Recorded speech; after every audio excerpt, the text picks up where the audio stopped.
హేతి మలై ఈరోజు చూసుకుందాం ఎలా చేయాలో ఈజీగాని.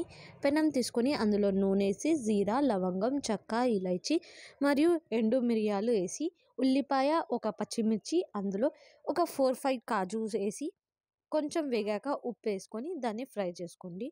అది బాగా ఫ్రై అయ్యాక అందులో కొంచెం పసుపు యాడ్ చేసి దాన్ని చల్లార్చుకొని మిక్సీ పట్టుకోండి.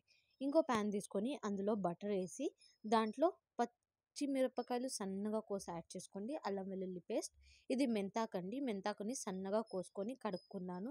కడిగిన మెంతాకు వేసుకొని దాని తర్వాత పచ్చి బఠానీలు వేసుకొని ఈ రెండుటిని కొంచెంసేపు వేయించాక అందులో గరం మసాలా 1/2 టీ స్పూన్, ధనియాల పొడి 1 టీ స్పూన్, కారం 1 టీ స్పూన్ యాడ్ చేసుకొని మనం ముందుగానే పేస్ట్ చేసుకున్నాం కదా, ఆ పేస్ట్ని యాడ్ చేసి దాన్ని ఒక 5 మినిట్స్ పచ్చివాసన పోయేదాకా ఫ్రై చేసుకోండి.